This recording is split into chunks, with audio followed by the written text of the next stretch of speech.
Welcome back to study centre. जैसे कि आप सब जानते हो कि जो जेके पीएसआई का एग्ज़ाम था वो 7 दिसंबर को स्टार्ट हुआ था और 20 दिसंबर को ख़त्म हुआ। तो ओवरऑल अगर हम बात करें अराउंड 14 डेज़ ये एग्ज़ाम चला।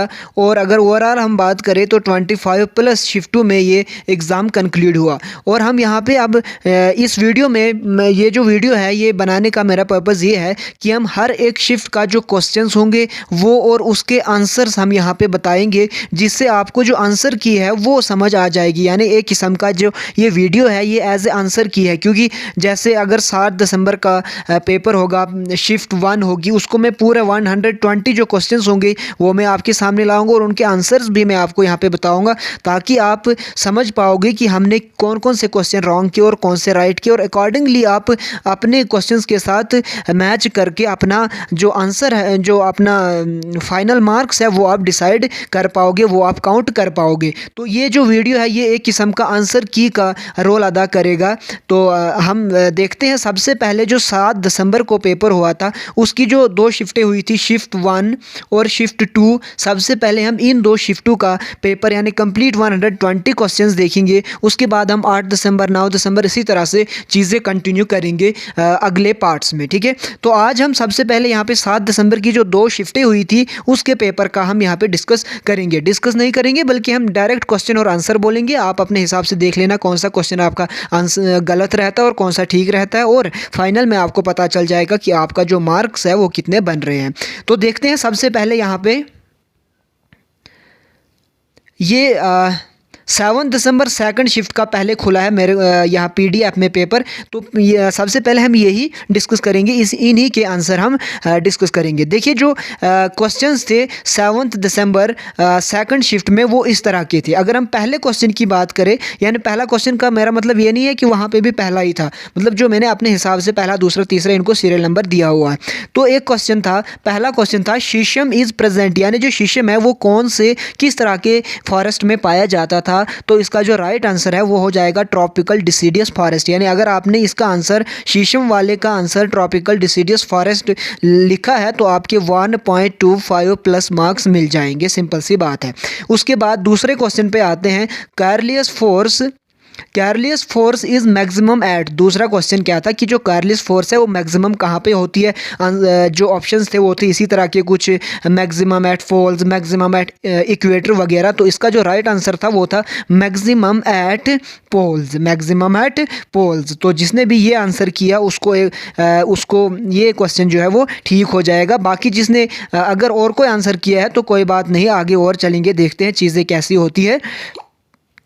तो इसके अलावा अगर मैं बात करूं, तीसरा जो क्वेश्चन था वो था लार्जेस्ट रेलवे लाइन वर्ल्ड में किस कंट्री में है। तो ऑप्शन में लिखा था यूएसए, चाइना और भी बहुत से ऑप्शंस थे। तो इसका राइट आंसर हो जाएगा यूएसए। इसी तरह से चौथा क्वेश्चन था largest state of India area wise, यानी एरिया वाइज इंडिया की लार्जेस्ट स्टेट कौन सी है, सबसे बड़ी। तो इसका राइट आंसर हो जाएगा राजस्थान। इसी तरह से क्वेश्चन नंबर 5 था which river originates from Amarkantak plateau, यानी इंडिया का वो कौन सा रिवर है और वेस्ट फ्लोइंग रिवर है जो अमरकंटक प्लेटो से ओरिजिनेट होता है। तो इसका राइट आंसर था नर्मदा। इसी तरह से कंप्यूटर की एक फुल फॉर्म पूछी थी, what is the full form of UPS. तो इसका जो राइट आंसर हो जाएगा वो हो जाएगा अनइंटरप्टेबल पावर सप्लाई, यानी जो भी ये वाला आंसर किया जिसने भी वो राइट है। यहाँ पे चलते देखते question number 7, Nagarjuna Sagar dam कौन से रिवर पे है। तो इसका राइट आंसर हो जाएगा कृष्णा, यानी जो नागार्जुन सागर डैम है वो कृष्णा रिवर पे है। इसी तरह से क्वेश्चन नंबर 8 है डिविजिबिलिटी रूल ऑफ 11 पूछा था और इसका जो राइट आंसर था वो था 9, यानी जो वहाँ पे 2 पी दिए हुए थे कि इस पी का क्या मतलब, ये जो 2 पी है इसमें कौन सी ऐसी संख्या है जो इसको रिप्लेस करेगी। तो इसका राइट आंसर था 9। इसी तरह से अगर हम आगे बात करें, गांधारा आर्ट से पूछा गया था एक क्वेश्चन और उसका आंसर था ग्रीक। इसी तरह से एक क्वेश्चन पूछा गया था कम्युनिटी के रिलेटेड, ये मुझे अच्छे से याद नहीं है लेकिन इतना मैं बोल सकता हूँ। इसमें बोला गया था कि पायनियर कम्युनिटी कौन सी है, क्लाइमेक्स कम्युनिटी कौन सी है और जो इंटरमीडिएट कम्युनिटी है वो कौन सी है। तो यहाँ पे एक जो एक किस्म का जो कम्बिनेशन था उसमें लास्ट पे था फॉरेस्ट और उसके बाद जिसमें फॉरेस्ट लास्ट था, आई थिंक उसमें एक में ही फॉरेस्ट लास्ट पे था और वही आपका राइट आंसर हो जाता था। इससे पीछे वाली जो दो कम्युनिटीज़ दे दी गई थी, एक दे दी गई थी जो पायनियर कम्युनिटी है और दूसरी इंटरमीडिएट, उनके नेम्स मुझे भूल गए हैं, लेकिन जो लास्ट पे था वो फॉरेस्ट था, वो एक ही में पाया गया था। तो क्वेश्चन नंबर 10 का ये राइट आंसर हो जाएगा। इसी तरह से जो पीचा वाइल्ड लाइफ सेंचुरी थी, पीचम नहीं बल्कि पीचा वाइल्ड लाइफ सेंचुरी थी, पूछा गया था कहाँ पे पाई जाती, इसका राइट आंसर हो जाएगा केरला। इसी तरह से अगर हम बात करें, इसी तरह से सेक्शन 17 पूछा गया था कि इसमें क्या है, इसमें है टेनवर के रिलेटेड था ये, जो 5 ईयर्स का टेनवर होता है उसके रिलेटेड था सेक्शन 17। तो क्वेश्चन नंबर जिसने भी जो टेनवर का ऑप्शन था वो टिक किया है तो उसका वो राइट आंसर हो जाएगा। इसी तरह सेक्शन 41 था, इसमें पूछा गया था क्या आता है सेक्शन 41 में, ये J&K रीऑर्गेनाइजेशन एक्ट के दोनों क्वेश्चन है। 41 में आता है एनुअल फाइनेंशियल स्टेटमेंट, यानी जो बजट होता है वो आता है सेक्शन 41 में, तो इसका राइट आंसर हो जाता बजट या एनुअल फाइनेंशियल स्टेटमेंट, जो वहाँ पे लिखा था दो में से एक।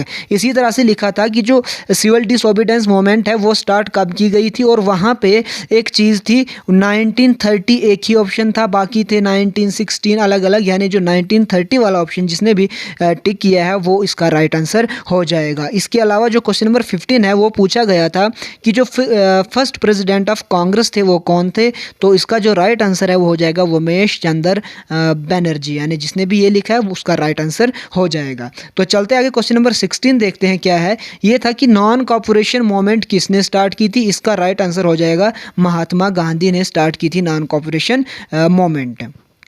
इसी तरह से एक क्वेश्चन था एथेनॉल के बारे में, कुछ क्वेश्चन मुझे अच्छे से याद नहीं है, लेकिन उसका जो आंसर था वो राइट आंसर था एथेनॉल डिहाइड्रेशन। इसी तरह एक और एथेनिक एसिड पे था और उसका राइट आंसर था एथेनिक एसिड।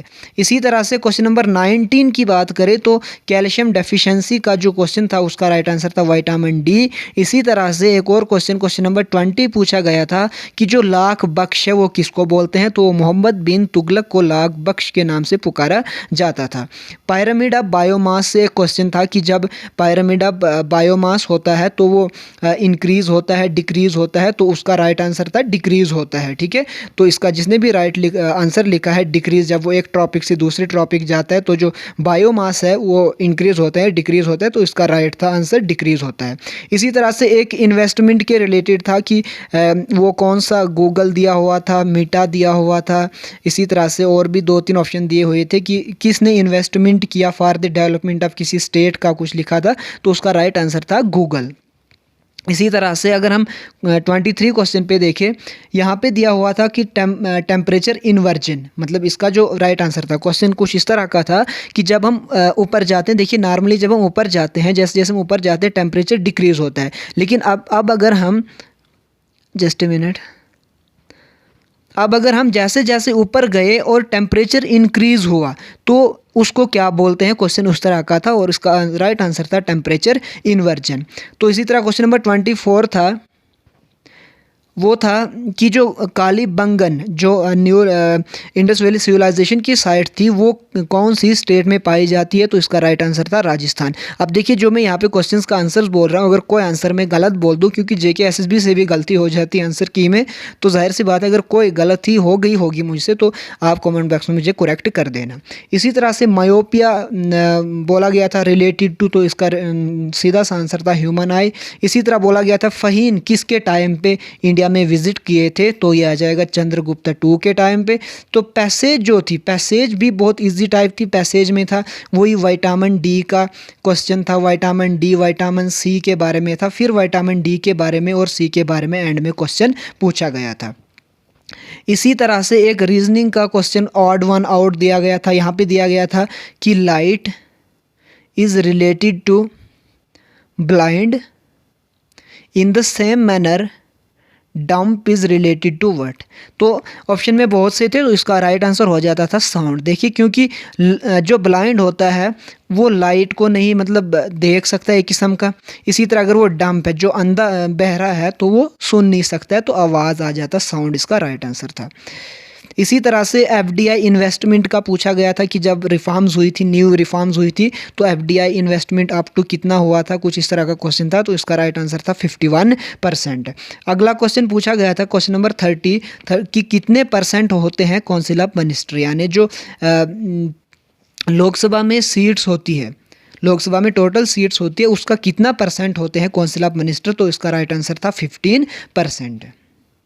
आगे चलते हैं, यहाँ पे कोरल रीफ से एक क्वेश्चन था,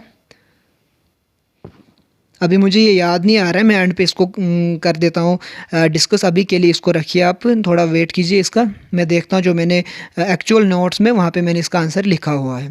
फंडामेंटल राइट से क्वेश्चन था, एक था आर्टिकल 32 रिलेटेड, कि जो आर्टिकल 32 है उसमें क्या है, यानी लिखा था रिट्स वगैरह जो है वो कौन से आर्टिकल में है। तो ये क्वेश्चन ये था आर्टिकल 32। इसी तरह से अगर हम बात करें क्वेश्चन नंबर 34 की, सिटीज़नशिप एक्ट से एक था कि जो सिटीज़नशिप एक्ट हुआ था वो कौन से ईयर में हुआ था। तो इसका 1955 है। दूसरा था कि जो सिटीज़नशिप है वो कितने तरीक़ों से टर्मिनेट हो सकती है। तो वहाँ पे बहुत से ऑप्शंस थे। एक ऑप्शन था जो बहुत अलग था, कुछ मुझे अभी याद नहीं आ रहा है, जस्ट ए मिनट, इसका भी मैं एंड पे आपको बोल दूंगा, अभी वेट कीजिए थोड़ा सा। तो क्वेश्चन नंबर 36 की अगर मैं बात करूँ, बैरोमीटर जो एटमॉस्फेरिक प्रेशर है उसको मेजर करने के लिए क्या यूज़ होता है। तो उसका राइट आंसर था बैरोमीटर। इसी तरह से अगर मैं क्वेश्चन नंबर 37 की बात करूँ, आरबीआई से क्वेश्चन था कि जो करेंसी है वो कहाँ पे प्रिंट होती है। ऑप्शन बहुत से थे और उसका राइट आंसर था सालबनी।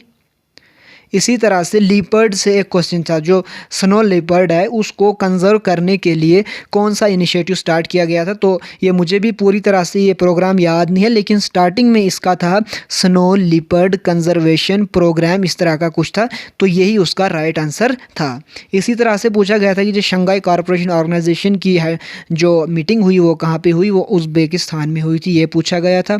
इसके अलावा अगर मैं बात करूँ, ये देखिए ये बहुत कंट्रोवर्शियल क्वेश्चन था, बहुत बच्चों को समझ नहीं आया, नॉर्मल सा क्वेश्चन था। पूछा गया था ex officio chairman of council of state. तो काउंसिल ऑफ स्टेट मतलब राज्यसभा, तो इसका एक्स ऑफिशियो चेयरमैन पूछा गया था। तो डायरेक्टली ये था वाइस प्रेसिडेंट ऑफ इंडिया। इसी तरह से कंट्रोल प्लस वी शॉर्टकट पूछी गई थी।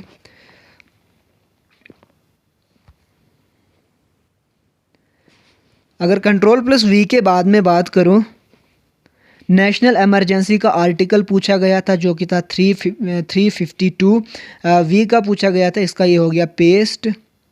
इसी तरह से पूछा गया था कि जैसे पूछा गया था कि बहुत से डिस्ट्रिक्ट्स दे दिए गए थे और बोला गया था कि जो लद्दाख यूनियन टेरिटरी है उसमें कौन कौन से डिस्ट्रिक्ट्स आते हैं। तो उसका राइट आंसर था लेह और करगिल। इसी तरह से बोला गया था कि जो एंटीबॉडीज़ होती है वो कौन सा सेल सिक्रीट करता है, कुछ इस तरह का क्वेश्चन था। या प्रोडक्शन कहाँ पे होती है, तो लिम्फोसाइट्स इसका राइट आंसर था।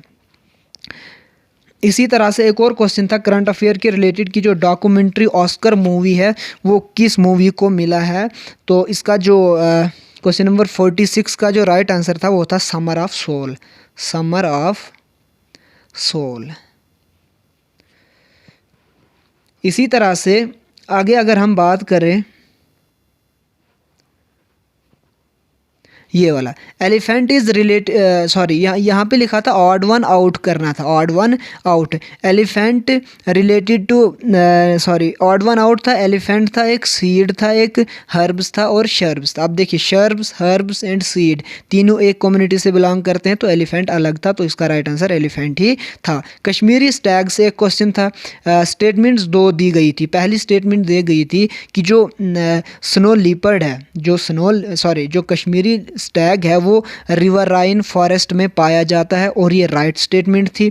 दूसरी स्टेटमेंट थी कि जो दचीगाम नेशनल पार्क है वो लद्दाख में है। तो ये गलत था, यानी इसका जो राइट आंसर हो जाता वो हो जाता था ओनली वन इज़ राइट। इसी तरह से ग्लेशियर से एक क्वेश्चन पूछा गया था, ये दिया गया था एस्कर्स और ड्रमलिन्स बोले थे। एस्कर्स और ड्रमलिन्स किसके फीचर है, तो ग्लेशियर लैंडफॉर्म्स के फीचर इसमें आंसर था। फिर पूछा गया था थीम ऑफ डिजिटल इंडिया, जो थीम ऑफ डिजिटल इंडिया 2020 पूछी गई थी। तो इसका राइट आंसर था, जो थीम थी इसकी डिजिटल इंडिया की वो थी कैटलाइजिंग न्यू इंडिया टेकेड कुछ इस तरह का था, ठीक है। तो ये राइट आंसर है इसका। फिर पूछा गया था director of national human rights commission, वो हो जाएगा श्री मनोज जी। इसी तरह से अगर मैं बात करूँ हैंड कफ से क्वेश्चन पूछा गया था कि जो हथकड़ी होती है उसका क्या होता है। तो ये जो क्वेश्चन 53 क्वेश्चंस मैंने इस पार्ट में डिस्कस किए, मैं अगला एक और पार्ट अभी लेके आऊँगा, उसमें मैं मज़ीद बाकी के जो अराउंड 70 क्वेश्चंस बचते हैं और 2 क्वेश्चंस जो मैंने छोड़ दिए बीच में वो मैं डिस्कस करूँगा और कंप्लीट आपको 120 क्वेश्चंस मिल जाएंगे इसी यूट्यूब चैनल पे 7 दिसंबर सेकंड शिफ्ट के। फिर सेकंड शिफ्ट का एक और पार्ट आएगा, फिर थर्ड जो फर्स्ट शिफ्ट होगी उसका कंप्लीट एक ही वीडियो में हम पूरे के पूरे क्वेश्चंस कंप्लीट कर देंगे। तो आई होप आपको वीडियो हेल्पफुल लगा होगा। तो अपने जो क्वेश्चंस हैं उनको मैच करिए इनके साथ। तो आज की वीडियो में इतना रखते हैं, मिलते हैं नई वीडियो में, तब तक के लिए थैंक यू सो मच।